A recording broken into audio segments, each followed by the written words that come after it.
Buenos días, buenas tardes, buenas noches. Espero que estén muy bien y bienvenidos a Duo Box, episodio número 5, edición México. Y estoy acompañado como cada semana de mi confitrión Diego. ¿Cómo andas, Diego? Muy bien, aquí con una historia que sé que a los que nos escuchan les va a encantar. Y también para aprovechar para que nos sigan en YouTube. Nos van a encontrar como Duo Box Podcast. Por favor, les pedimos que se suscriban a nuestro canal y que también le den clic a la campanita para que les notifique cada vez que nosotros subimos un video nuevo. Y también recordarles que estamos en Spotify. Nos pueden encontrar como Duo Box Podcast. De esa forma pueden llevar nuestro podcast. Mientras están conduciendo pueden escucharlo, mientras están haciendo tarea, mientras están trabajando y se quieren entretener un ratito, ahí estamos en Spotify también. Es correcto. Y también estamos en Instagram como @DuoBoxPodcast. Nos pueden encontrar. Muchas gracias también a la gente que se ha suscrito. Se agradece mucho la buena vibra. Muchas gracias. Y sin más que decir, les dejamos con el episodio número 5, edición México. Gracias.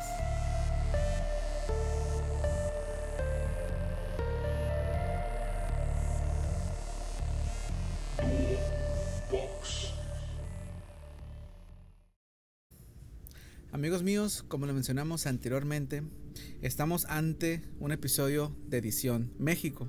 Y si bien este mes de septiembre se festeja la independencia de México, hoy les vengo a hablar de un personaje importantísimo en nuestra patria. Y que aunque pertenece más a la Revolución Mexicana, el plot twist o la jiribilla que les voy a decir al final, van a ver el por qué elegí este personaje. Muy bien. Amigos, ¿qué pensarían si yo les dijera que de los sucesos más importantes de México, el inicio de la Revolución Mexicana y en general muchísimas decisiones políticas que hasta la fecha son relevantes, fueron iniciados o decididos a través de voces de espíritus del más allá? La verdad es que si alguien me llegara con un comentario de ese tipo, pues pensaría que me quiere ver la cara de tonto, ¿no? No, claro que no. Me dirán que estoy loco, que estoy inventando. Pero todo esto está comprobado, está documentado por numerosas obras literarias, por revistas, por libros y por reportajes y por fuentes cercanas al personaje que les vengo a hablar. Okay. Hoy les vengo a hablar del apóstol de la democracia y el político que inició la Revolución Mexicana a través de voces de espíritus del más allá. Es correcto, amigos, hoy venimos a hablar de Francisco Ignacio Madero. Francisco I. Madero, nacido en Parras, Coahuila. Mucha gente no sabe, pero él nació en una de las familias más acaudaladas, conectadas y en general ricas de México. Okay. Y a mí me sorprende mucho que él murió muy joven, aunque antes pues la verdad que la gente pues no vivía la misma cantidad de años que ahorita, pero realmente él murió muy joven, murió a los 39 años. Wow, bastante joven, sí. Más que nada en esas épocas, sí. En la batalla y todo eso, pues no es como que había muchas personas muy longevas, ¿no? Sí, la verdad. Claro. No, y las epidemias de la cólera y todo eso, ¿no? Claro. Entonces, bueno, como ya dije, Francisco, al venir de una familia acaudalada de Coahuila, él pues obviamente sus estudios no vinieron de México. Él se fue a estudiar la preparatoria a Obregón y a Baltimore. Y se fue a estudiar sus licenciaturas o las carreras, antes era muy diferente, a Francia, específicamente a París, en un instituto que se llama HEC. En esas ciudades él estudió agricultura y peritaje comercial. Y fue en Francia cuando se topó casualmente con las obras literarias de Allan Kardec. Voy a hacer un paréntesis diciendo que a Allan Kardec se le atribuye el ser el creador y padre, obviamente, ¿no? del espiritismo. Él hizo su primera obra literaria del espiritismo en 1857. Sí. Entonces, casualmente, esta doctrina del espiritismo se encontraba en su auge en Francia, por ahí en las fechas que Francisco I. Madero estaba estudiando, ¿no? ¿Había mucho espiritismo en Francia? Había mucho espiritismo en Francia, aún así que la fecha en la que Francisco estaba estudiando ahí en Francia no, pues ya había pasado varias décadas, pero le tocó el auge, que muchísimas personas lo practicaban, aún así que esos libros estaban ya mucho tiempo publicados. voy a hacer un paréntesis para darles el significado tal cual citado del libro de los espíritus, de 1857 por este señor Allan Kardec, que de hecho me sorprende mucho que esta doctrina venga de Francia. Establece que los espíritus de las personas fallecidas conservan un cuerpo material y que pueden comunicarse con seres vivos en ciertas circunstancias. Esa es la definición o la característica principal del espiritismo. Voy a darme unos brincos en la vida de Francisco Madero para darles el contexto correcto, y también voy a pararme para explicarles cómo el espiritismo ahora sí que explica el comportamiento de estos espíritus que le van surgiendo en la vida a Francisco y Madero. El suceso más fuerte, eso fue la juventud de Francisco y Madero. En la niñez, donde sufrió el suceso más fuerte de la vida de Francisco y Madero, y que realmente tiene un efecto mariposa en su vida y en la vida moderna de México. Este suceso fue la muerte de su hermano pequeño, Raúl.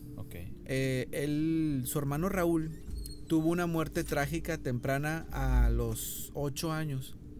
Mira, mucha gente y muchas fuentes dicen que él murió a los 3 años. Sin embargo, las fotos que me encontré se veía un niño de 7, 8 años. Más grande que... Más grande de 3 años. Entonces, muy bien. Como varía esta edad, yo le voy a poner 8 años aproximadamente. Muy bien.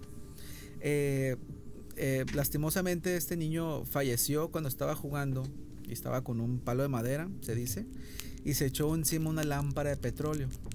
Y es así como perdió la vida incinerado después de agonizar por 49 horas. Dios. Ese fue el suceso obviamente que más marcó a Francisco. Sí, claro. Ya que él no concebía crecer sin su hermano menor. Sí. Y él pasó toda su vida, su juventud, con la incógnita de qué hubiera pasado si él siguiera a su lado. Él siempre se imaginó a su hermano presente y que hubiera pensado ya que estuvo en la política y todo eso.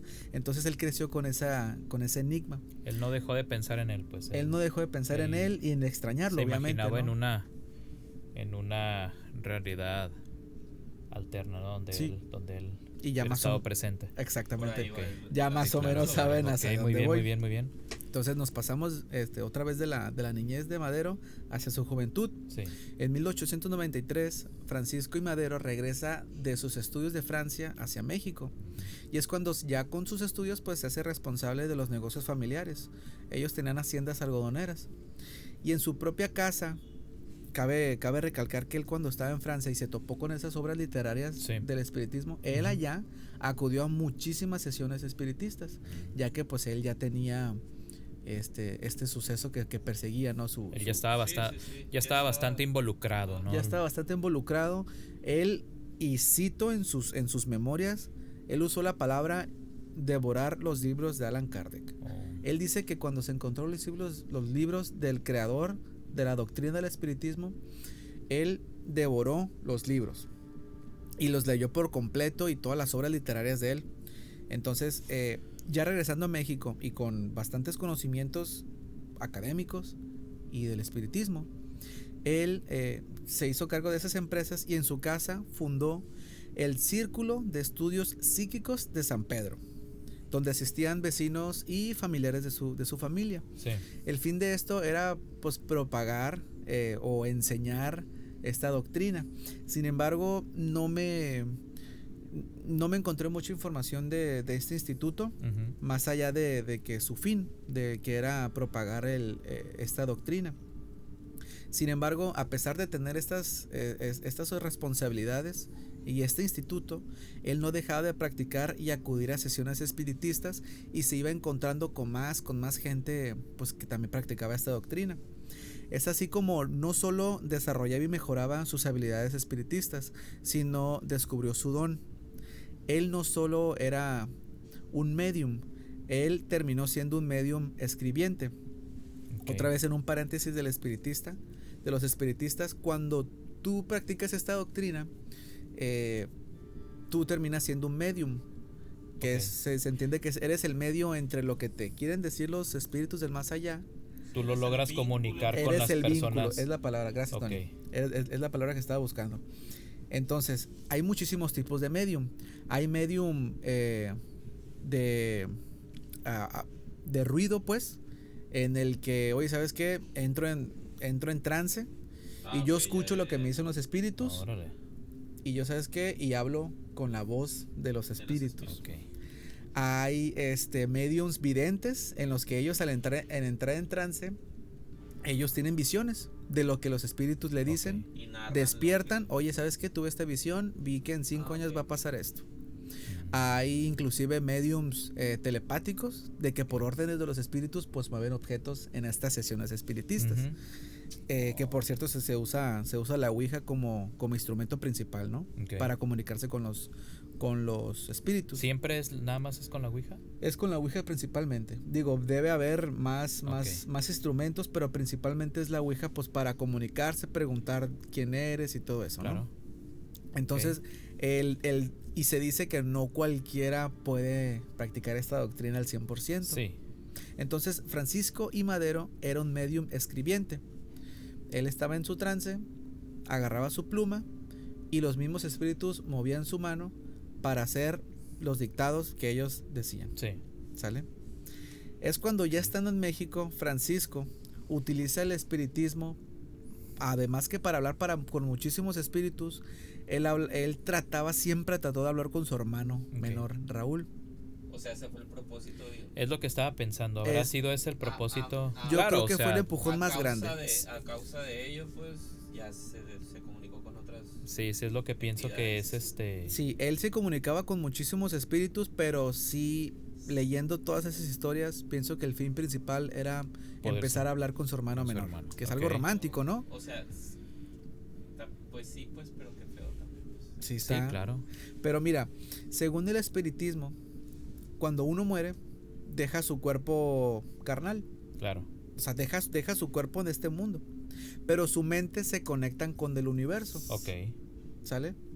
Entonces, al conectarse con este universo, pues tú empiezas a hacer un juego del presente, pasado y futuro en el que estos espíritus saben lo que va a pasar. Tienen visiones de todo el mundo y Sí. también saben de lo que pasó. Pues. O sea, son conscientes de todo aquello. Pues, Sí, es una cosa bien. pasado, bien presente, futuro. Exactamente. Entonces, para este punto, y ya que dije esto de los espíritus, Sí. Francisco usaba el espiritismo para una cuestión, se puede decir, egoísta, Ok. para perfeccionar su espíritu y para curar su alma, él decía. Ok. Entonces, estando en esos trances, es cuando su hermano menor, que ya lo guiaba y le daba muchísimos mensajes positivos, le da el mensaje más importante, el cual, y cito: querido hermano mío, te aconsejo que lean y relean todas las comunicaciones, que eviten jugar al billar y aprovecharan ese tiempo para la caridad, que utilicen las riquezas materiales otorgadas por Dios para hacer el bien entre los pobres, que dominen sus pasiones carnales y rechacen los vicios, Ujú. que dejen la vida vegetativa, oren con fervor y no miren desde el desdén los dictados del más allá. Ese fue un dictado entre tantos libros que escribió Madero, tal cual lo que le dictaban los espíritus. Y yo les recuerdo que estas palabras vienen de un niño, del espíritu de un niño de 8 años. Es por eso que yo explico, ya. explico del cómo funciona, pues el tiempo de los espíritus, pues, obviamente es diferente al nuestro, ¿no? Sí. Y como ya mencioné, pues Francisco I. Madero no solo se comunicaba con su hermano menor, sino que en su afán de mejorar su alma y evolucionar su propio espíritu, se comunicaba con otros espíritus. Y ahí viene la parte más importante, que son las últimas memorias y transcripciones de Francisco Ignacio Madero. En las últimas comunicaciones con Madero, además, se incluía un nuevo espíritu. A Francisco se le apareció un nuevo espíritu, Okay. de nombre José Ramiro. Entre 1907 y 1908, en estas transcripciones que Francisco hacía estando en trance y hablando con José Ramiro, se registraron términos como lucha, justicia, patria. Y además, José Ramiro llamó a Madero: eres el soldado de la libertad y del progreso, y eres el luchador infatigable por la causa de la libertad. Tú eres el elegido para la transformación de México. Espero les suene conocido Sí, claro. ese término. ¿Cómo no? Una de las comunicaciones que además tuvo Francisco con José Raúl, como ya dije, hay muchísimos mediums que son videntes. Además de ser escribiente, pues te van diciendo: oye, yo te profeso lo siguiente. Sí.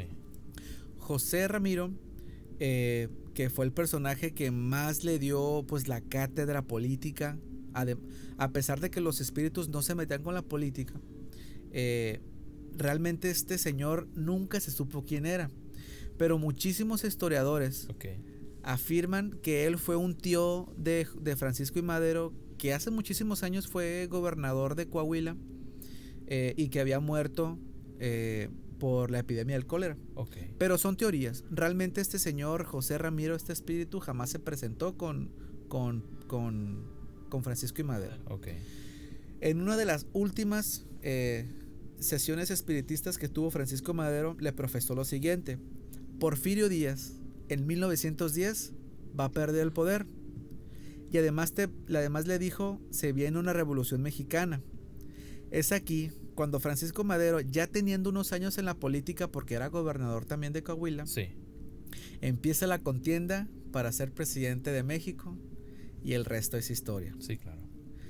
Aquí viene el por qué elegí este personaje.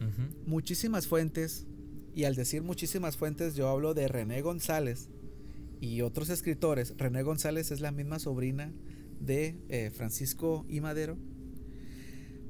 Él escribió muchísimos libros, muchísimas obras, y curiosamente las obras más importantes de él no firmaba como Francisco I. Madero. Él firmaba como seudónimos. Tenía un seudónimo. Seudónimo de religiones de la India. De las últimas transcripciones, él se comunicaba con un espíritu que, después de lo que le quería decir, él firmaba BJ. Si no se están imaginando hasta ahorita, se dice que Francisco de Madero se comunicaba con Benito Juárez antes de iniciar su contienda por la presidencia de México en 1910, y el resto es historia. Sí, claro. Está muy turbio, está muy inquietante, pero yo, además de todo esto, pues yo concluyo con lo siguiente. Si algo nos queda como consuelo de saber que no toda la vida política de Francisco Ignacio Madero y la vida moderna de México fue guiada por espíritus del más allá, el dato de los datos más interesantes es que durante su campaña política, él no habló con ningún espíritu. Él se alejó de las sesiones espiritistas porque él ya había tenido muchísimos o sea, como que ya sé qué es lo que debo hacer. Sí, ya sé lo que debo hacer, ya me revelaron, ya me profesaron. Yo soy el apóstol de la democracia. Aprendió lo que tuvo que aprender y se alejó de ese mundo. Y ya fue más que suficiente. Sí, y de hecho lo interesante es que Madero era tan inteligente en cómo veía esta doctrina, que él no lo veía como una religión, no se apantallaba tal cual. De hecho, su esposa, él nunca la orilló a meterse al espiritismo tal cual, para nada. Entonces él no quería que nublara su visión política con los espíritus. Entonces la razón por las que le digo esto es que durante este proceso, él en 1910, durante la Revolución Mexicana, bueno, pues él escribió el libro más importante ahora sí que de su palmarés, La Sucesión Presidencial. Entonces, sin estar en trance y escribiendo ese libro, él puso la frase que inició su campaña: sufragio efectivo, no reelección. Salió de Madero cuando él no estaba en trance. Está interesante. Pues la neta, qué impactante, porque no es algo que te va a decir un libro de historia. No, claro que no. Pues o sea, Claro que no, es algo que Pues, jamás... no te imaginas realmente. No, y ¿sabes qué es lo más impactante? Es que hay muchísimas fuentes, Demasiada información que avala demasiada todo información que avala todo eso, y inclusive pues si te pones a pensar pues no hace muchísimos años, digo, fue la eso. revolución, No, relativamente. Pues. Y la verdad es que relativamente- yo pienso que no es tan difícil de creer que un líder político realmente acuda a ese tipo de fuentes, ¿no? Que esté dentro de ese tipo de mundo. Así es. Yo creo que él no es ni el primero, ni fue el primero, ni será el último. Entonces, ahorita yo estoy bastante seguro que muchos líderes mundiales están dentro del Sí. mundo del espiritismo, del Claro. mundo del ocultismo incluso también. Ándale. Claro, como lo mencioné, él se iba haciendo de su círculo de espiritistas, y pues tú sabes que pues vas atrayendo, digo, él era un empresario de una familia muy rica de Coahuila, y aparte de ser político, pues no lo dudes que algún político, empresario muy Sí, o sea, importante ¿ustedes se haya creen que acercado a simplemente su no se va a círculo? repetir esa historia en tiempos modernos? Por supuesto Claro que que no. Bueno, entonces, si bien esto, pues, fue muy ambientado en lo que es en el norte de México, pues yo les voy a pedir que ahora nos vayamos al sur. Vámonos. ¿Verdad? Yo tengo una historia ahora en otra ubicación geográfica, ¿no? Ujú. Ahora estamos en el sur, un poquito más reciente. Vamos a empezar en lo que es en el año del 2004. Ok. El 2004. Exactamente todo empieza la historia el 14 de diciembre. La policía de Playa del Carmen recibe una llamada acerca de un supuesto asesinato en un domicilio, ¿no? Pues acuden aproximadamente entre 8 y 10 agentes van a la ubicación. Ujú. Y con lo que se topan fue con una persona dormida en una hamaca, Ujú. meciéndose, en lo que parecía que estaba abrazando pues como si fuera un pedazo de carne, ¿no? Estaba abrazada. Imagínense una persona en una hamaca, está hecho bolita así con una O sea, ahora eso es dormida. un perrito o algo. Entonces llegan las personas, y cuando esas personas se le acercan y mueven a la persona dormida, se dan cuenta que trae una cabeza. No mames. Entonces, ahí donde empieza la siniestra historia del caníbal de Playa del Carmen. El caníbal de ¿Verdad? Playa del Carmen. Entonces, cuando esas personas llegaron al domicilio, Ujú. Se dieron cuenta que pues lo levantan le mueven el hombro, lo despiertan. Ok, lo espero. Entonces, ahí es cuando se dan cuenta del macabro, ahí donde se lleva a cabo el macabro hallazgo, quise decir. Ujú. Entonces, lo levantan, y cuando empiezan a inspeccionar el sitio, él vivía en una palapa. Es como, si les describo el sitio, es más o menos como un piso. De hecho, él vivía más o menos como en una zona, pues, donde no había muchas casas, no había Ok. mucha. Entonces, esto sucede exactamente en Playa del Carmen. Entonces él lo encuentra en una palapa. Entonces imagínense un suelo así con concreto, y pues están los pilares y están las hojas de palma arriba, ¿no? Okay. Entonces ahí estaba la persona, y cuando lo encuentran a él, lo levantan, lo arrestan, y pues los demás agentes empiezan a inspeccionar el sitio. Entonces se dan cuenta que la persona tenía restos. Nunca han dejado, por ejemplo, cuando están haciendo la carne asada, Ujú. y dejan un trocito de carne, por ejemplo, y ese, pues, por estar mucho tiempo en el fuego, ese ya se vuelve casi chicharrón. Sí. Pues empezaron a encontrar órganos No de los que mames. como que ya había consumido, y como que tenía una parrillita en el suelo, ¿Cómo? O carboncito, unos ladrillitos, y tenía Órganos. órganos, se los No estaba mames. comiendo. Entonces él ya se había quedado dormido, y en otro lugar en la misma lugar tenía, por ejemplo, una olla también. tenía ingredientes y tenía otro tipo de... O sea, todo para preparar así. Él ya había hecho varios platillos, varias comidas, por así decirlo, con el cuerpo de una persona. Ok. ¿Verdad? Entonces, cuando lo empiezan a arrestar, perdón, cuando lo arrestan y se lo llevan, quise decir, cuando se lo llevan en detención, la persona pues empieza a contar su historia. Entonces, esta persona llamada irónicamente Gumaro de Dios se llama. Gumaro de Dios se llama. Irónicamente. Se llama, sí. Esta persona es pues es hijo de dos personas humildes. Gumaro de Dios es hijo de dos campesinos humildes. Gumaro de Dios tenía 10 hermanos.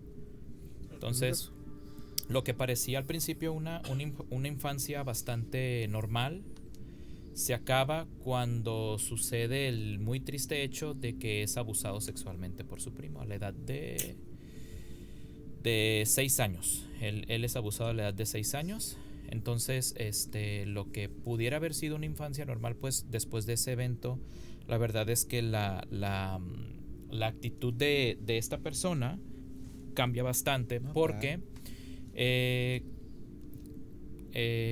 abusan de él y después de ese hecho en ese entonces niño empieza a mostrar ciertos comportamientos pues que la verdad pues no son muy comunes también muy comunes en un niño, y también empezar a hacer comentarios que también uno consideraría que no son normales que un niño hable de esa forma. La primera es que cuando era un niño, entre la edad de los 8 y los 10 años, él le gustaba mucho hacer comentarios, le gustaba mucho decir que era mujer. Okay. A él le gustaba mucho decir que era mujer, le gustaba mucho por ejemplo, él tenía amigos y él le gustaba mucho insinuársele a los niños, a los varones. Entonces, empieza a hacer comentarios de ese tipo, les empieza a hacer comentarios como que él se sentía atraído por niños de su edad, varones para ser específico. Okay. Entonces, lo cual, pues por ser un niño, la verdad es que nadie lo tomó muy en serio.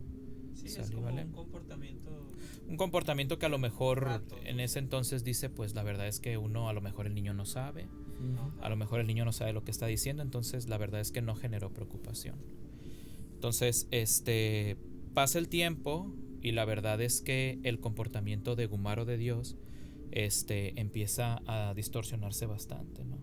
Entonces, lo que pasa, por ejemplo, es que en su adolescencia se le empiezan a notar, por ejemplo, comportamientos un poquito más preocupantes, porque se le hallaba muchas veces al niño riéndose solo, solo, no sé, en algún rincón por allá riéndose solo, o por ejemplo también se le veía hablando solo, se le veía teniendo comportamientos que uno la verdad no esperaría de una persona que uno cree que tiene buena salud mental, ¿no? Claro. Entonces la verdad es que su forma de pensar, su forma de comportar todavía se empieza a distorsionar aún más, y se le dice que a él le gustaba mucho acercarse él tenía una yegua, y y la verdad es que muchas veces cuando decía que nadie lo veía, procedía a cometer actos sexuales con el animal. Sí. Entonces, fue una persona bastante batallosa en su adolescencia. Lo que él decía era que no le gustaba, pues por la forma, en la zona en la que él vivía, la verdad es que sus padres lo obligaron mucho a trabajar en el campo, y él se rehusaba totalmente a trabajar en el campo. Él dice, yo no quiero ser campesino. Decía, yo no quiero trabajar en esto. Y si le decían que se viniera a ayudar con la siembra, ayudar con la cosecha, él totalmente decía que no, todo el tiempo. Okay. Entonces, en esa edad, en su adolescencia, ya estamos hablando de los 13, 14, 15 años aproximadamente, pues un poquito más, poquito menos, empezó a tomar y empezó a drogarse. Empezó a consumir drogas, empezó a consumir alcohol y también empezó a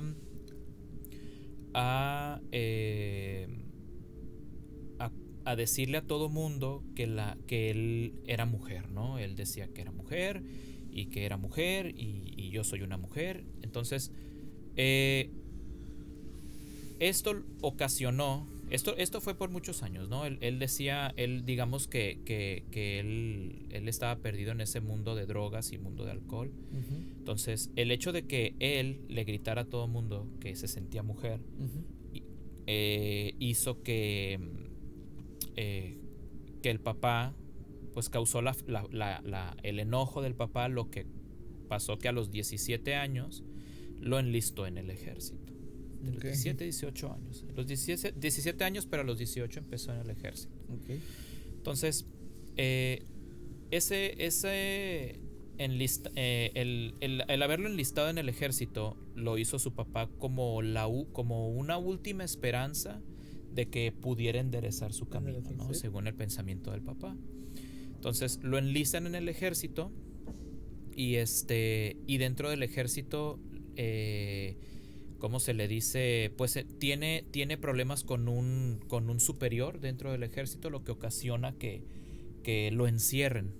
Lo encierran pues un castigo. Como castigo, lo tienen en una celda. Y lo que uno creería, pues haría que cambiara, por ejemplo, su actitud, al ser liberado después de ese encierro por ese encuentro con el subteniente, hace que se comenta, ¿no? que tuvo la oportunidad y que lo atacó con un cuchillo. Ay, Se dice que lo hirió en las piernas, se dice que lo hirió en el tórax y escapó, desertó, se fue del ejército. Ese pues es bastante grave desertar. Entonces lo que hace él es que huye del ejército y se regresa a Tabasco. Perdón, se regresa se regresa a Tabasco, de donde él era. Si bien le dicen el caníbal de Ciudad del Carmen, realmente él nació en Tabasco y se crió en Tabasco. Entonces, sí, lo siento. Entonces, se regresa a Tabasco y lo que hace él es, por ejemplo, pues vuelve, tiene otra vez contacto con su familia y ya, no sé, en los 20 empieza a todavía, pues sigue con el consumo de drogas, sigue con su consumo de alcohol. Y lo que procede a hacer, pues, él abusa de un sobrino de 1 año. Ay, no te No, hombre. Sí. Entonces, para que veas que empieza cada vez, como va creciendo, pues va cometiendo actos todavía peores. Entonces, él se tenía documentado que, pues, la verdad es que la víctima, el sobrinito de 1 año, la verdad es que terminó bastante grave. Y lo que hizo él es, para su suerte, el desgraciado, nadie supo que lo había hecho. Nadie supo qué había pasado. Pudo abusar de él, pero no. Nadie se enteró cómo había pasado. 1 año, pues, se sabe de esto porque posteriormente se le hizo un interrogatorio, pero en ese entonces, cuando cometió el acto, nadie se enteró. Entonces, y el sobrino tenía 1 año. 1 año en ese entonces, sí, pues que según había terminado bastante mal. Entonces, pasa el tiempo, sigue, ¿no? La verdad es que él ya jamás compone su camino y llegan de la nada a arrestarlo. Al tiempo, llegan a arrestarlo porque lo meten a la cárcel aproximadamente 1 año, 6 meses más o menos. Cuando lo arrestaron en el momento, él creía que lo iban a arrestar por ese acto, pero realmente lo arrestaron porque se robó unas prendas, unas camisas, y se robó una grabadora. O sea, ya estaba haciendo su desmadre a pesar, o sea, Pues sí, además claro, de todos esos actos horribles. También ya estaba en el vandalismo. Estaba en el vandalismo, claro. Entonces, lo encierran 1 año, 6 meses. En ese periodo, la verdad es que nadie fue a visitarlo, ni su mamá, ni su papá, nadie fue a visitarlo. No, pues que no. O sea, igual, les recuerdo que en ese entonces no sabía lo que había hecho, pero la verdad es que desde ahí ya había sufrido el abandono. Claro. Entonces, saliendo de ese lugar, él se va a lo que es a Chetumal. Él va de Tabasco a Chetumal y ahí es donde comete su primer asesinato.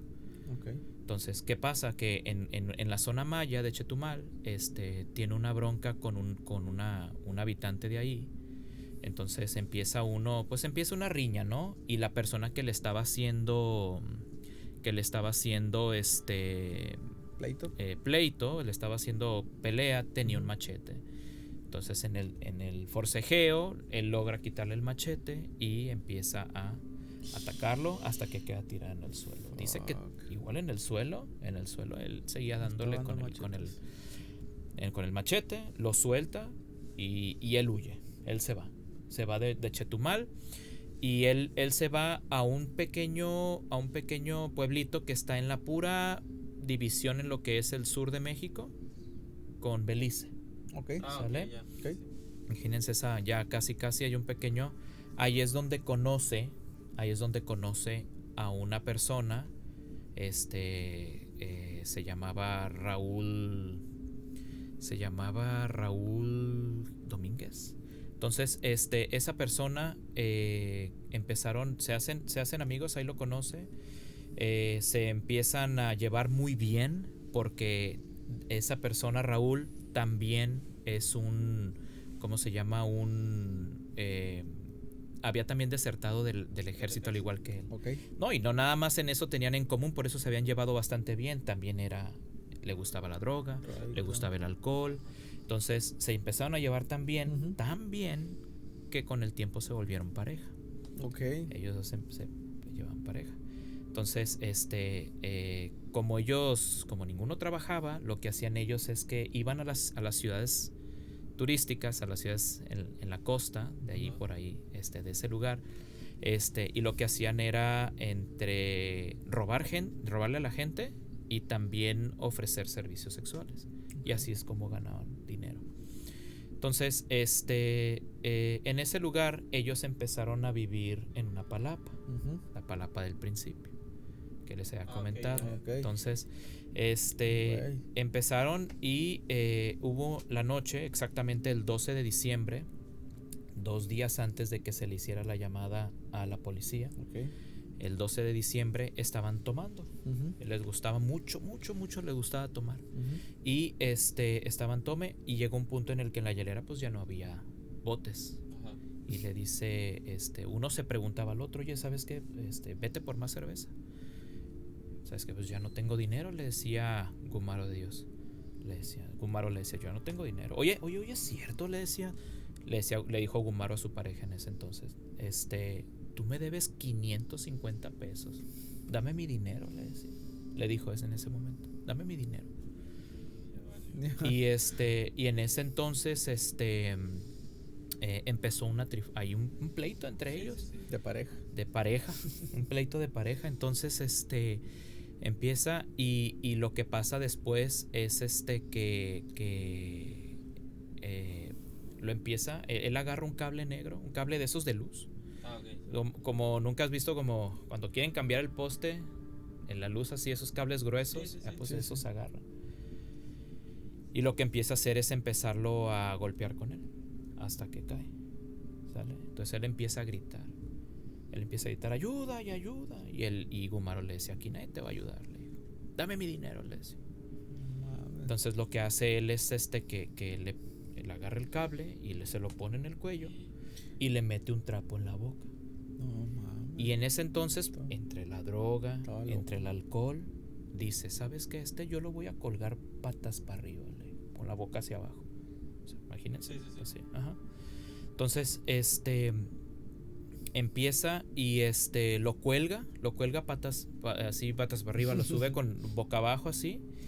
Y mientras estaba colgado, pues empieza a hacerle varias cosas. Entre ellas lo empieza a golpear como saco de box. Y como por reacción de la persona colgada de su pareja en ese entonces es comenzar a gritar con el trapo en la boca. Lo que hizo él es que agarró un bloque de concreto y se lo estrelló en la cabeza. No, Uy, ya deja de hacer ruido. ¡Pum! Deja de hacer ruido. Y si volvía a gritar, ¡pam! Venía otra vez. no mames. Entonces,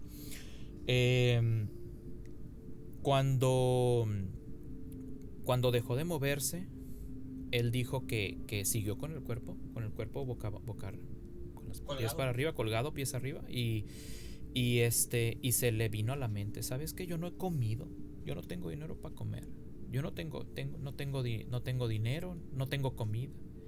Y lo primero que procedió a hacer cuando lo entrevistaron, dijo que agarró un trinche de esos y que lo que hizo fue agarrarlo y clavárselo en el estómago. ¿Te refieres a esos de esos grandes, sí. Para colgar los de esos como para mover la paja, ¿sí me explico? Sí, de esos. Los trinches. Son para sí, ajá. Porque yo primero me imaginé uno así como para la carne asada. Esos, sí, yo también. No. De los que son para mover, los que son para mover el heno, la paja. Sí.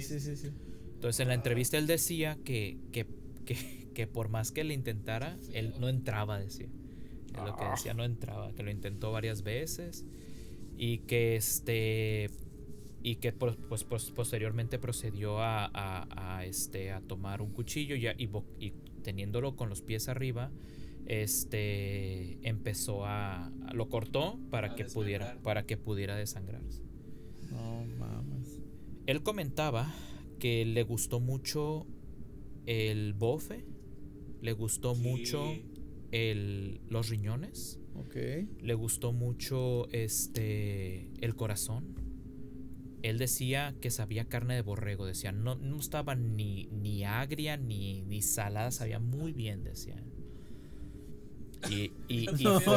Fue lo que es lo que la persona que tenían, entonces la persona que tenía abrazado al principio pues era le dio esa remordimiento y se quedó. No, pues se quedó dormido con él así. No, pero él decía que duró 2 días con él, 2 días con él y pudo probar varias. Él decía que no probó el cuero porque se le hacía muy, muy malo, no le gustó el cuero.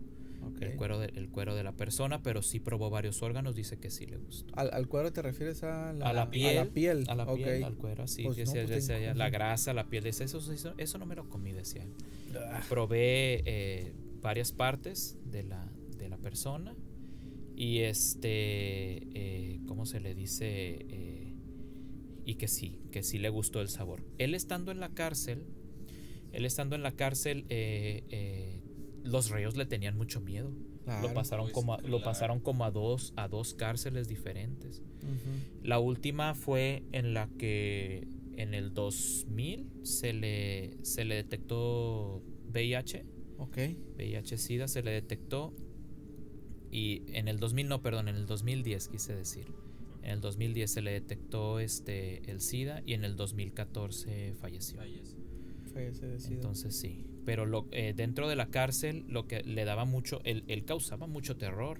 Unos decían que realmente era su actitud, otros decían que la verdad era que él era como una máscara para poderse proteger dentro de la cárcel. O sea que era esa locura que mostraba él.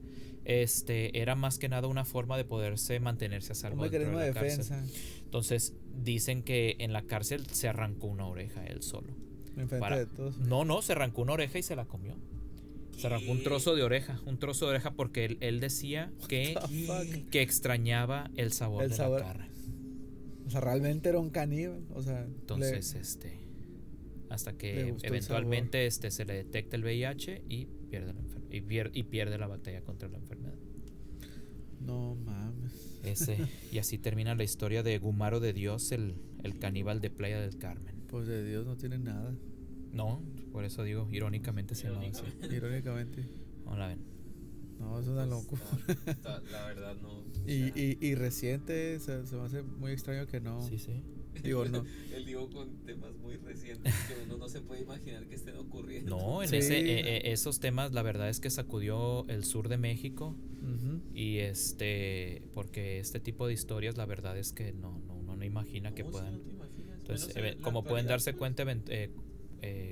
gradualmente la vida de Gumaro de Dios pues se fue deteriorando hasta que Sí, claro. nunca pudo tener como que una curva positiva en su vida. ¿Y se sabe más o menos a qué edad murió la persona? Murió a la edad de 30 y tantos años, poquito después de los 30, entre Sí, 32 y me imaginé. 34 años. Algo joven. Se murió muy joven. Mira, híjole, Pues sí, qué feo. está muy, muy extraño. Ujú. La verdad que esos tipos de temas siempre me ponen la piel chinita, me pone Sí. a pensar, me dan arcadas, pero Muy feo, la neta. sí. Entonces, todo eso lo confesó en una entrevista. De ahí salió el abuso, de ahí salió cómo fue que llegó, cómo fue el pleito. Él decía que no se arrepentía de nada, ¿eh? Él no estaba arrepentido de nada. Él lo hizo estando muy feliz. Hasta sus últimos días de vida, él nunca se arrepintió de nada. Pues es que una persona con una mente tan retorcida no entra en su mente la empatía. Y si no entra la empatía, no entra el arrepentimiento. Entonces, que no sienta arrepentimiento, pues se entiende, ¿no? Claro. Se entiende. Entonces, pues, temas muy, muy para pensar, Ujú. muy inquietantes. Si bien los dos temas son de México, claro que sí, estamos en el episodio número 5 de la edición México de Duox Podcast. Muchas gracias a la gente que se quedó hasta el final. Aprovecho para invitarlos a que se suscriban a nuestro canal de YouTube, también a que nos sigan en Instagram y en Spotify. Nos Así pueden es. encontrar como Duobox Podcast en todas las redes sociales. Recuerden darle, después de haberle dado suscribir a YouTube, Sí. nos gustaría que también le dieran clic a la campanita para que YouTube les notifique cada vez que subimos nuevo material, que yo sé y estoy bien seguro que les va a encantar. Muchísimas gracias. Claro que sí. Muchas gracias. Esto fue Duobox, edición México. Muchas Bye. gracias. Bye bye. Adiós.